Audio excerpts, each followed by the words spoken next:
चलिए इस प्रश्न को पढ़ते हैं। प्रश्न है, दो संख्याओं का महत्तम समावर्तक उनके लघुत्तम समावर्तक का सदा गुणनखंड होता है।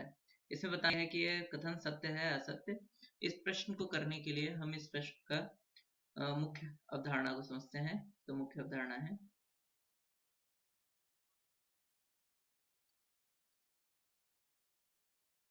महत्तम समावर्तक। महत्तम समावर्तक मतलब मस। मस क्या होता है? वह सबसे बड़ी संख्या, वह सबसे बड़ी संख्या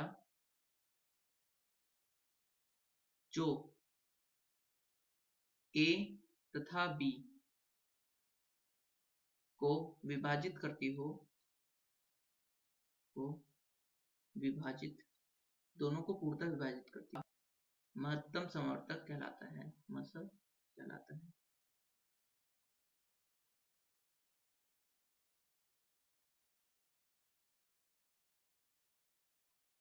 अब लघुत्तम समावर्तक को समझते हैं। तो लघुत्तम समावर्तक a व b का क्या कहलाता है, क्या होता है?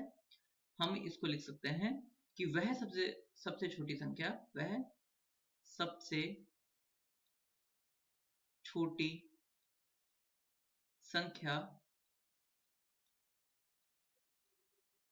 वह सबसे छोटी संख्या जो जिसे a तथा b दोनों विभाजित मतलब पूर्णतः विभाजित करती हो।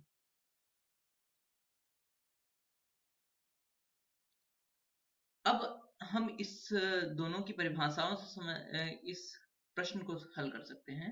इस प्रश्न में ये कह रहा है कि अगर हमारे पास मान लेते हैं कि यहाँ पर दो हमारे पास क्या है, संख्या है a तथा b।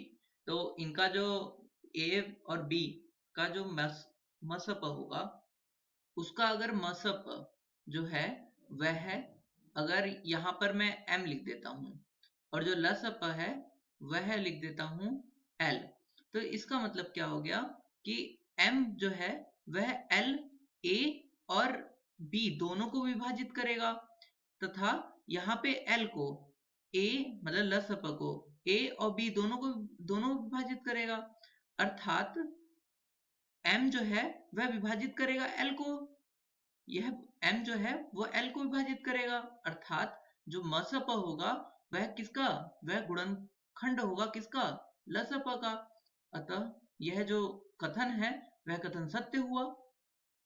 अतः मैं यहां से इसको लिख देता हूं, मस महत्तम समावर्तक लस लघुत्तम समावर्तक का गुणनखंड